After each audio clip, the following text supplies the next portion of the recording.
Hello and welcome to News Central TV. My name is Mazino Appeal. Now here are the top stories this hour. House of Reps kickstarts zonal sessions in southern Nigeria. And Labour Party ratifies interim leadership, sets Congress timetable. Also coming up, DR Congo, Rwanda-backed M23 armed group signed ceasefire in Qatar. Details coming up shortly.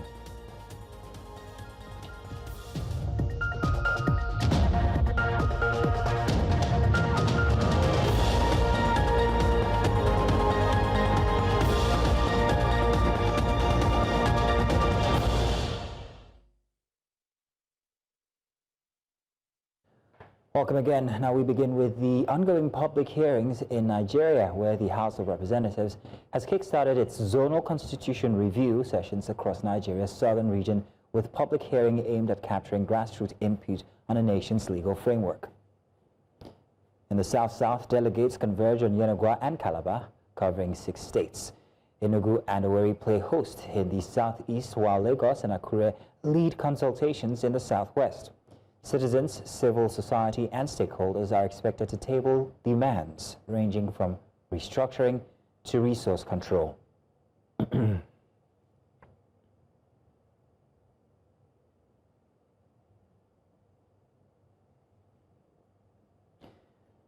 Now we cross over to our correspondents monitoring the session. We will be having Israel very soon joining us, News Central correspondent. But for now, we have Chinwe Ogele, who is live in Owerri in Imo State at the Center B public hearing, and also Austin Azu, who will be joining us. Chinwe, let's start with you. Welcome. Thank you very much, Chinwe. Could you first give us an idea of what's happening at the forum currently at your location? Okay, thank you very much. At the SDE Palace here in Owerri, Imo State capital, venue for the Southeast Zonal Conference for Center B, which involves Abia State and Imo State. The event is currently going on. The Deputy Speaker of the House of Representatives, Benjamin Kalu, just finished the people, and the focus of the speech was based on the fact that people should engage in meaningful discourse. Should the robust enough to address so many issues that have bothered the people, especially those of them in the South. He talked about state policing. He talked about gender mainstreaming, that is women inclusiveness in politics, and also about the state creation. Basically, the people here, the representatives and the delegates that have come to represent the state and the various groups will be talking about their own areas of interest and concern. But I tell you that top on the agenda might be the additional state creation that the people of the South have been clamoring for. But earlier today, I spoke with a woman who is here representing a women's group. We talked about the reservation for women in all the political, in all the seats across the country. So, yes, I think a lot of discussion going on here today from the people. Let's cross over to Austin Azu, who is on the ground in Yenagoa, Bayelsa State at the Center A public hearing for the South-South geopolitical zone. Austin, you're welcome. Thank you very much for joining us this morning, Austin. Now, Austin, I hope you can hear. I'm going to go right ahead with my question. Dr. Alamian Bakweto. Yes, I can hear. Yes, we are at the banquet hall here in Yenagoa, the Bayelsa State capital. Behind me, you can see the resident of stakeholders who have converged here to review the 1999 Constitution as amended, and all of them seems to be having a consensus opinions about what the people of the Niger Delta should feel about the country. First among them, the governor of Delta State has spoken, and he represents a large ethnic groups in Delta State. And of course, the governor representative from Edo State has equally spoken, and now the governor of Bayelsa State as well, the chairman of South-South Governors Forum, has equally spoken. However, all of them seems to agree on one particular point about one, that there is need for resource control in the Niger Delta region, and there is need for more improvement of infrastructural development in the Niger Delta region. Of course, we have other stakeholders here to share more light on how the process is ongoing. We have Right Reverend the Bishop of Sapele Diocese, Blessing Refeta. All right, sir, please come closer. Okay, take us through, camera, sir. Take us through what is happening here, and take us through your view about the constitutional review. Well, it's a pleasure having this time with you. By the grace of God, we've been invited for this sitting for public hearing about the constitutional review. This is worth doing because over the time, the constitution we are using in Nigeria has a lot of lapses that is actually affecting the development of some regions in Nigeria. And we cannot continue with that. We need to actually look at the constitution again and see how well it can befit every region, every ethnic group, and every group of people in Nigeria. Take, for instance, the Urhobos have been marginalized so much. Most of the time we project our view. Because of constitution, we are restricted. And so there's a need for us to look at the constitution again, give it a wider view, and of course, through federalism view, so that every region in Nigeria can actually have their own rights, their path to justice and fairness. Otherwise, most parts of Nigeria will continue to languish in poverty, languish in penury, and all that. Yeah, Bishop, just a minute. Okay, let me come to you, sir.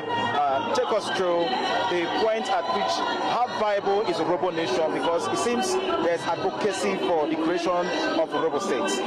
Yes, it's absolutely necessary that we come here to speak on behalf of Urhobo in the creation of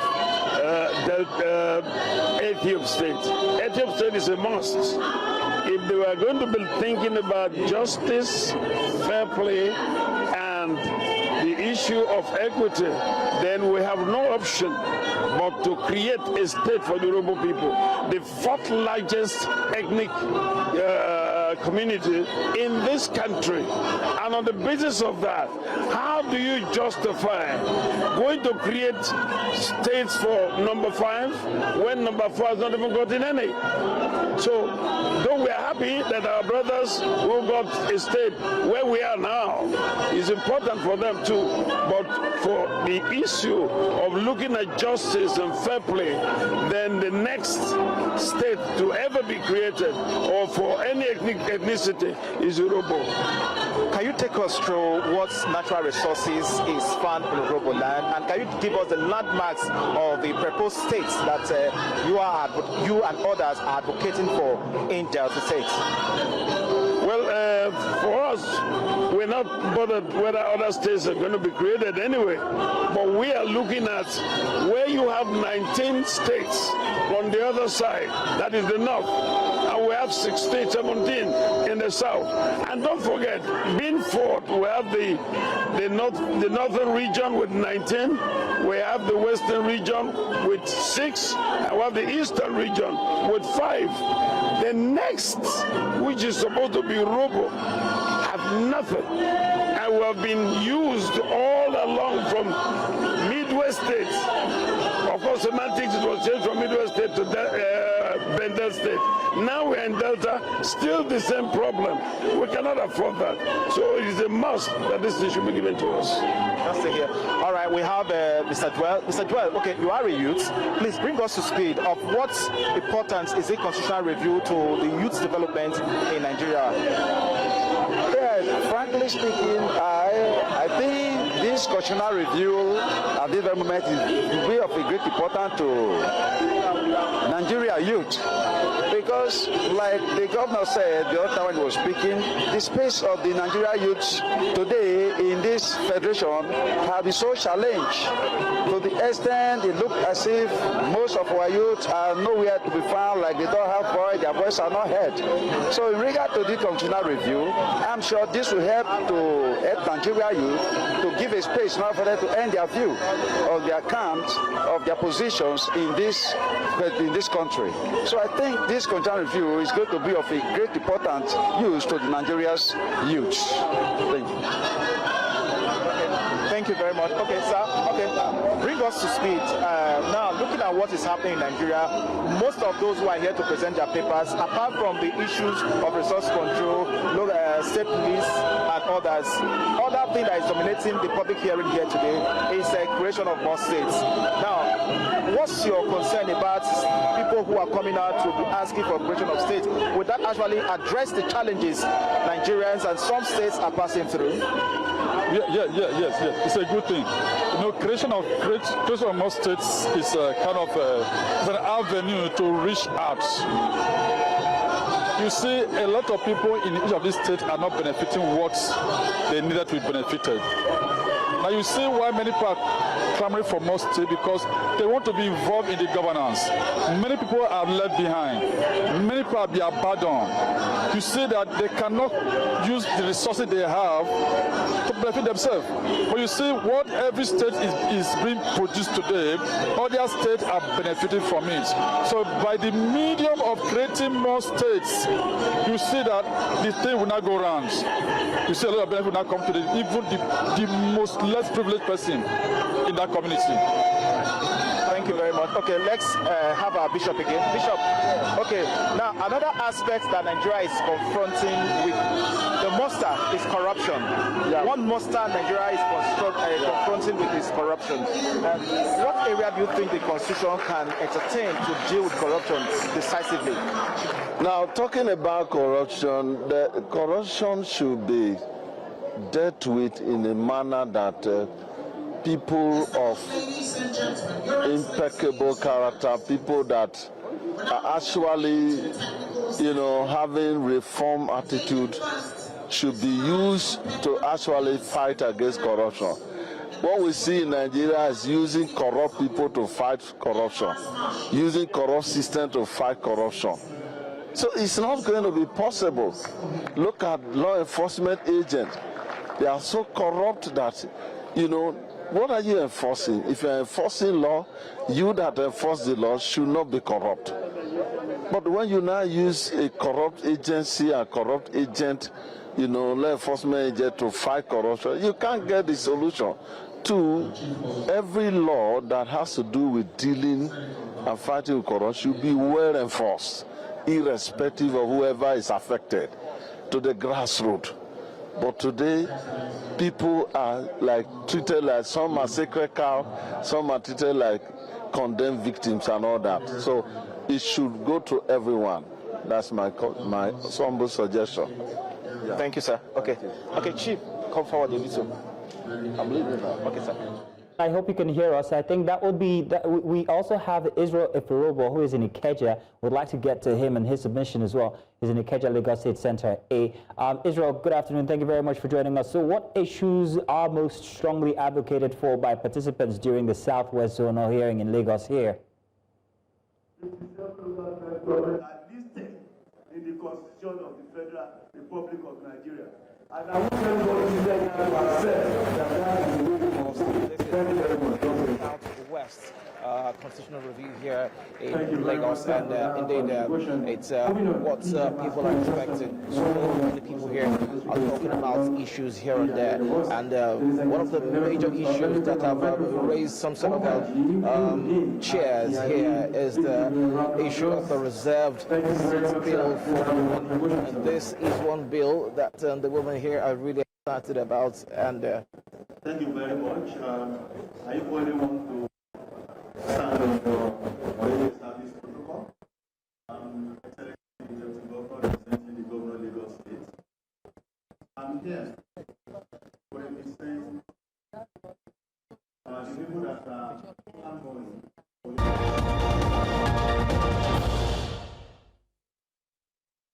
Now we continue with our correspondence about the ongoing public hearing in Nigeria, where the House of Representatives has kickstarted zonal constitution review, and we have Israel Ifirobo at the Center A here in Ikeja for the public hearing, Southwest Geopolitical Zone. Israel, once again, we're coming to you. We're hoping that you have better audio now, so please give us a quick review of everything happening at your location. Thank you very much. On that note, I guess the Kurodu are not going to have their own anthem because on the well, Mazino, if you can hear me, well, it's a beehive of activities right here, here in Lagos for the Southwest Center A that comprises Lagos, Oku, and Oyo for the constitutional review by the House of Representatives. One of the major bills here that have made people talk is the reserved seat bill for women in Nigerian politics, and the Senate and the House of Representatives. Now, they want to see that bill scale through. They want to see that happen, and that's one of the major issues here that they have talked about. Electoral reforms is also on the table as well, and they have gone ahead now to propose what they are proposing, that it seems like INEC is overburdened. There should be some sort of body, some sort of modalities that will ensure that the burden on INEC is reduced, to ensure that electoral reforms indeed is top-notch heading into future elections here in Nigeria. They spoke about the need for offences committed by individuals and corporate and whoever commits some sort of offences during, before, and after an election, for them to be prosecuted as at when due. They say having such individuals just go scot-free after the electoral process is not something that they want to see, and so they're thinking that some sort of body will be, some sort of process will be implemented that can take care of issues just like this. What about state creation? This is also another major bill here that they are also looking into. But then again, here at the center, we have a representative from all walks of life, traditional rulers. The Lagos State governor is also here as well, represented by his deputy, Obafemi Hamzat, and indeed members of the House Committee from the House of Representatives on Constitutional Review. Are they all here to ensure that this process, goes through effectively? They indeed are fully aware that the citizens must lend their voice to whatever sort of reforms that they are looking into to ensure that Nigeria works even better. Well, coming on, speaking to me here now is one of those who was here today to lend his voice on what today is all about. Talk to us. This is News Central Television. What's your name and why are you here? My name is Okewo Derinde, Vice President, Institute of Political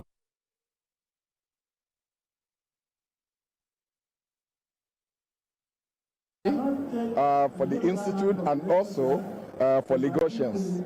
I'm also supporting the request of Lagosians that all the LCDAs should be listed as a full local government in Lagos State, and also partly the women that are also making requests for support and reservation of seats.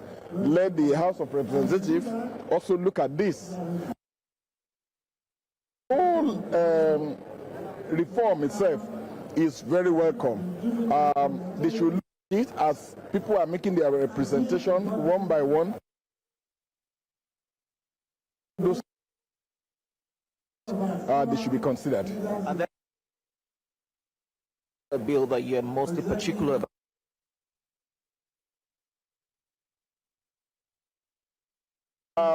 Two areas.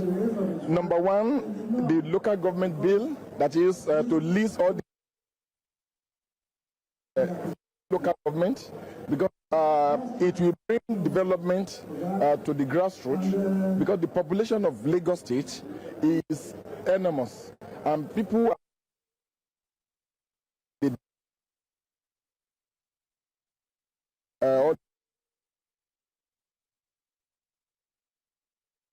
Center A that comprises Lagos or your Adogun State. Yes. But tell us now, look around this whole place now. We see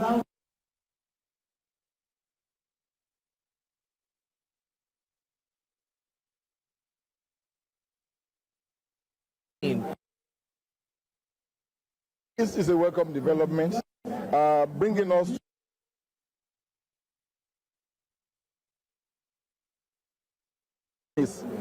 all our opinions surely count at the end of the day. It is very commendable. We seem to be having some technical difficulty there with the sound. Hopefully we'll be able to rectify that and bring you those bits from the Center A here in Ikeja, where we have News Central correspondent Israel Ifirubo. However, we have joining us currently from Ondo State, where one of the hearings is going on to discuss more on this, rights lawyer Alan Shore. Mr. Shore, you're welcome. Thank you very much for joining us. Let's talk about the legal frameworks. What legal frameworks or principles should guide the drafting of new constitution that reflects the demands of people in the Southwest, do you say? Yeah, thank you very much. Talking strictly based on what we have on ground, the democracy that we have, the legal framework is the Constitution of the Federal Republic of Nigeria, 1999, as amended, particularly Section 9.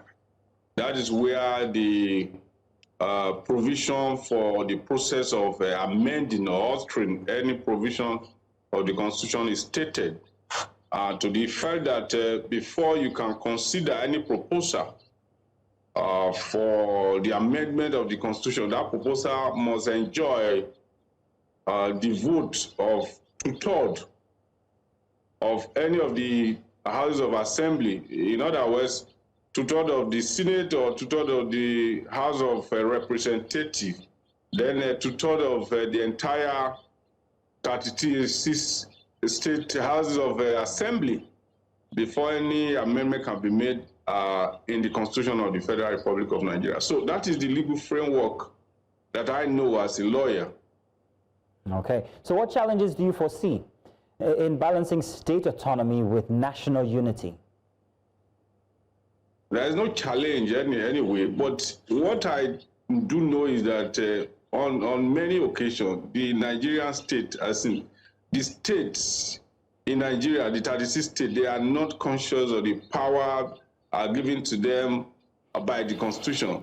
All the 36 states in Nigeria are autonomous, except for the fact that they have to go to the federation to get allocation. On many occasions, the allocation are revenue generated from the state. So going to Abuja to meet, Abuja as a meeting point where you decide how the sharing formula does not make any of the federating unit subject of the federal government. But the challenge is that on many occasions, the states are not conscious of their power. And that is the real challenge. For instance, the Land Use Act gives all the land in each of the states in care of the governor. So what else do you want? You can do a lot with land. And in fact, there's not the most important item for production is land. So when you have all the land, you have all the powers. So go on and manifest. But you on many occasions, you have seen this state going back to subject their giving power to the central power because of it is that they are not conscious of what they have, or sometimes they just want something else or more than what they really desire. So that is why you see these challenges or problems that we are facing. All right. Mr. Shore, what impact do you expect the proposed constitutional changes to have on human rights protection in Nigeria?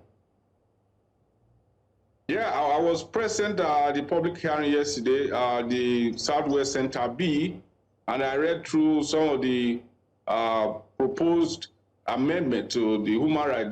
They are noble. For instance, there is an act for proposing that a pregnant woman should not be, if found guilty of any offense, should not be killed or sentenced to death because she's carrying a baby.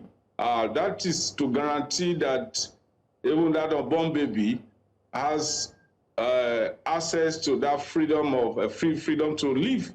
That she should be spared because she's carrying an innocent baby. So there are noble provisions in the proposed amendment, which I think will benefit human rights advocates, and the human rights will come to enjoy or benefit from. So these are noble proposals. So do you think the legal system is actually equipped to, enforce the outcomes of the constitutional amendments if passed? Yeah, here, let me join the former president, Olusegun Obasanjo, who said recently that the problem we have in this country is not about constitution, it is about the operator of the constitution. To be honest with you, Nigeria has one of the most elusive, elaborate laws, so to say. The challenge we have as a people, as a nation, it is those who operate or those who put into bear the provisions of this law. So no matter how beautifully a constitution is crafted, or no matter how worded an act of the National Assembly is passed, unless we have people who have the political will to make those provisions manifest, particularly considering or putting human face to some of the provisions of those constitution, the constitution will be, they are just mere words. They will be lying fallow there without imparting on human life. So, for instance, look at the United Kingdom. They are operating on written constitution, but they are giving meaning to some of those provisions of their constitution. So, Nigeria, we have so many laws that you cannot even count any of those laws. Even just Section 14 of the Constitution of the Federal Republic of Nigeria, if we put it to use, if we practice it, if we apply those provisions, Nigeria will not be where it is today. But we do not have people who believe in the provisions of the Constitution, or who can actually bring the provisions of the Constitution to bear on the lives of the citizens of this country. So that is my position. It is not about the Constitution. It is about the operators of the Constitution. Mr. Shower, thank you very much for giving us your expert advice and also input on this. Thank you. Thank you for having me. Indeed. Now, with the 2025 National Constitution Summit, which concluded in Abuja with key resolutions aimed at drafting a people-driven constitution, convened by the Patriots, a coalition of elder statesmen, policy experts, and also national icons, the three-day summit called for the scrapping of the 1999 Constitution and the adoption of a new constitutional order through a constituent assembly. New Central Sagir Ibrahim brings us the details. The heart of this summit is a shared goal to produce a truly people-driven constitution, themed actualizing a constitutional democracy that works for all in Nigeria. The summit brought together eminent Nigerians under the banner of the Patriots and featured submissions from all 6 geopolitical zones. In the South, we demand a new constitution that draws inspiration from the tested and more balanced 1960 and 1963 constitutions, which promoted genuine federalism. Revenue allocation must reflect equity. The current model where the federal government controls the lion's share is unacceptable. Section 217 of the 1990 Constitution should be amended. The current position of that section, which establishes the armed forces of Nigeria, lacks specific provisions about equitable representation. After receiving and compiling proposals, attentions turned to the adoption of key resolutions. As expected in a democratic process, disagreements emerged over certain clauses. Let us just aim for a constitutional assembly to be set up. We will go to the constitution and argue. That's what we have done.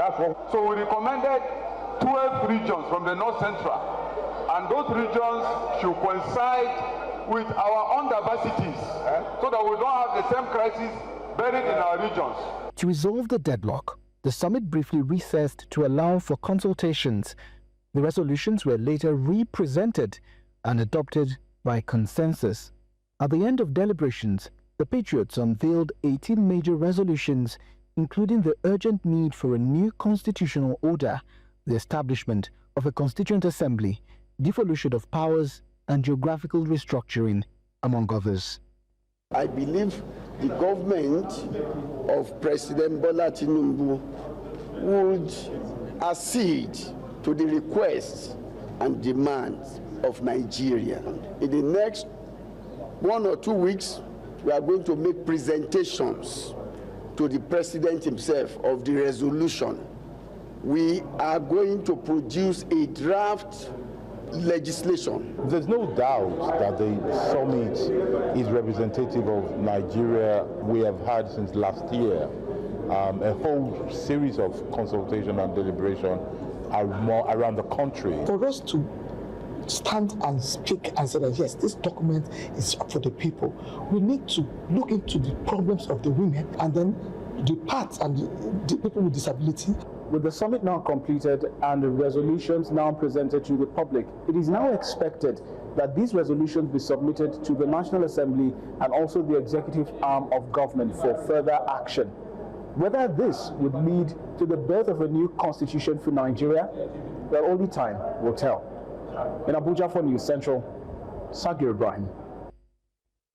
Now, President Bola Tinubu has paid a condolence visit to the Dantata family in Kano State following the recent passing of their patriarch, Aminu Dantata.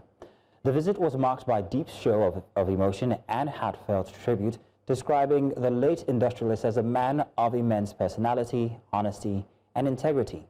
President Tinubu also commended his lifelong contributions to Nigeria's business landscape and humanitarian efforts. I sympathize with you. I sympathize with the entire nation.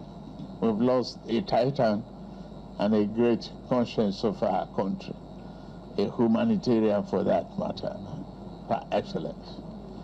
May God keep you, give you the joy, and continue to be with you, give you solace in this period. May God Almighty grant him a legion of doubts. You sent your vice president to condole with the family. You again sent another delegation to come here to condole them. Yet that has not been enough. Despite those schedules, you find time to visit us today. We want to thank you most humbly. We pray to Allah subhanahu wa ta'ala for the reports of our elder statesman and father to rest in Jannatul Firdaus. On behalf of the family, we thank you wholeheartedly and we wish you all the best. This has proven that it's not only the family that is mourning, the state of Kano is also mourning, and you have proven that the country is also mourning his demise. The political landscape in Edo State continues to evolve as Governor Monday Okporola welcomes the last remaining PDP federal lawmaker in the state, Marcus Onubun, into the All Progressives Congress in a defection described by party leaders as a major boost for APC ahead of future elections. Governor Okporola used the occasion to issue a stern warning to opposition figures, including Labour Party's presidential candidate in the 2023 elections, Peter Obi, over alleged activities capable of disrupting peace in the state. News Central's correspondent Amenze Bazwaye here reports from Uromi. Father, and of the Son, and of the Holy Spirit. In a major political realignment, Marcus Onubun, who represented Asan Central, Asan West, and Igwebin Federal Constituency under the PDP, officially joined the APC during a ceremony in Uromi, Asan Northeast local government area of Edo State. Governor Okporola described the move as a significant consolidation for the APC in Edo Central, signaling what he called the final collapse of opposition strongholds in the state. Okporola also seized the moment to address recent political tensions, linking them to opposition activities. He specifically pointed to Labour Party's Peter Obi's recent visit to Benin City, which he alleged coincided with incidents of violence, vowing to uphold law and order in the state. I told you we will develop Edo State. We will throw Edo into a construction site. They are seeing what we are doing. Yes. That we attract them to come and join us. The man will say no gashishi. I am sending a direct message to him. There is a new sheriff in town. He cannot come to Edo without telling me. He came the other day and donated 15 million. Somebody will say no gashishi. Where he gave me 15 million to donate to people. By the time he left, there was crisis. 3 people died in Benin. So for that reason, tell Obi he should not come to Edo without telling me. Marcus Onobun, who until now was the last PDP federal lawmaker from Edo State, said his decision to defect was both ideological and strategic. I am excited to be standing before the leaders of this land today to identify with a unifier that will transform Esaland to a developmental site. This is just the beginning. More are coming. Those who want to come, you better come now before we draw the line. This is the time to come and join the winning fold. Governor Okpebholo used the opportunity to reaffirm his commitment to infrastructural development, transparency in governance, and the delivery of democratic dividends for Edo people. In Edo, for News Central, Ameze Bazwaye. Coming up, DR Congo, Rwanda-backed M23 armed group signed ceasefire in Qatar. We'll bring you the details after the break. Stay with us.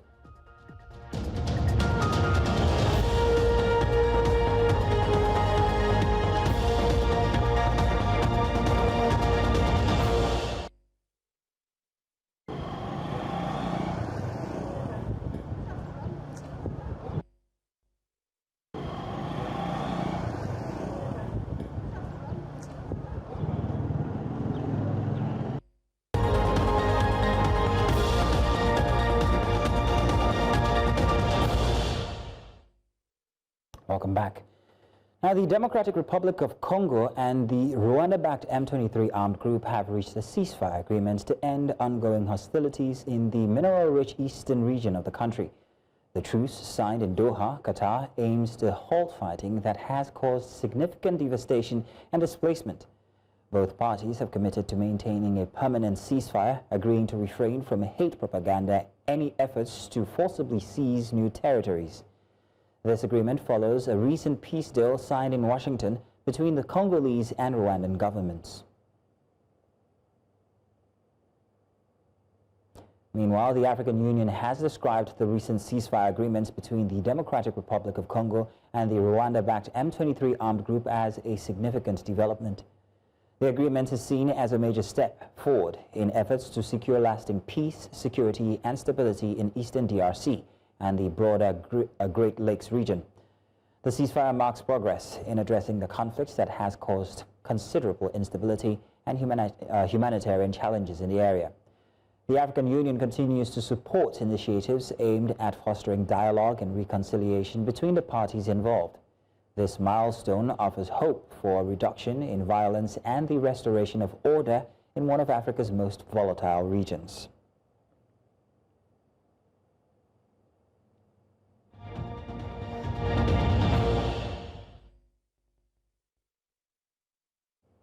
Now, sports. Nigeria's Super Falcons delivered a stunning performance against Zambia's Copper Queens, who were now joining us, News Central sports correspondent Onyechi Obaro, who is currently in Morocco. Onye, good afternoon once again. So, Nigeria has maintained a perfect defensive record through this tournament, not conceding any goals at all. How important is Nigeria's clean sheet record in this tournament?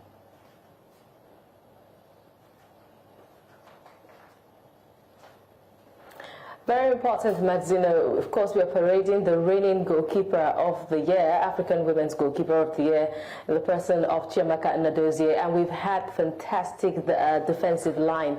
Nigeria has got the firepower in the back line, both for the starting 11 and those on the substitute bench, because the game against Algeria, we did see Sikiratu Isa, we saw Shukuratu Oladipo also going all out from the right back and the center back position. opposition, they were fantastic. That was the game where Ashley Plumpton was rested. But Ashley Plumpton has also proven that she is one defender that you can depend on, a dependable defender. She was all through around the pitch yesterday. So it's all thanks to the back line that the Super Falcons have had, and the last man on the back line, who is the best goalkeeper in women's football, African women's football, Chiamaka Nnadozie. She has had a field day in all the matches in Zambia. They should have made it 6 to spell correctly the name Zambia over there, but good one from them. It shows that they are working on whatever shortfalls they have from the group stages, and we're seeing it play out on the pitch of play, Maxino. You sound like every other Nigerian since yesterday about Zambia. But in any case, if we had a choice to show our odds, which country would you say would be the best for us to square up against in the semifinals, South Africa or Senegal?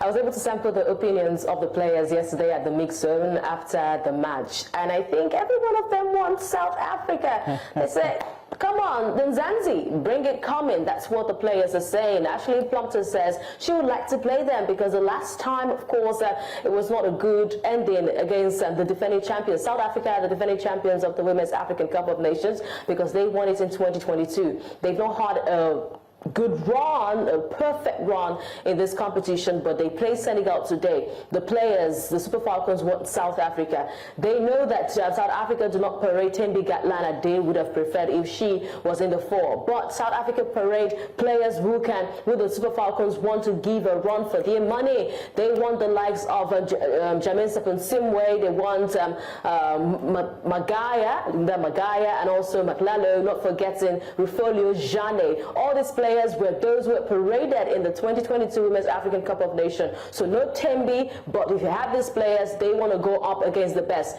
If you need to be the best, you need to, of course, beat the best, win the best, play the best. And if you have the reigning African champions as those who you would meet in the semi-final, you will take it. The Super Falcons are saying, especially for Aseto Shwala, this is not all about cho-cho-cho, it's about showing workings. They want to show workings, and they would like to show workings against South Africa, the Banyana.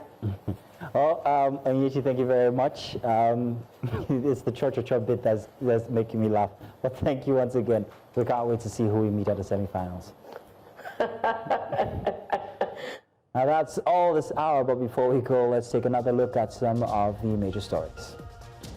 The House of Reps has kick-started zonal sessions in southern Nigeria over constitutional reviews. And Labour Party has ratified interim leadership, says Congress timetable. And we also told you that DR Congo and Rwanda-backed M23 armed group have signed ceasefire in Qatar. Now remember, you may send your eyewitness reports to the WhatsApp number on your screens now. And do follow us on social media. We are at News Central TV. You can watch News Central live on DSTV channel 422, GoTV channel 23, Star Times channel 274, Avo TV, and of course on YouTube. Many thanks for watching. My name is Mazino Apio.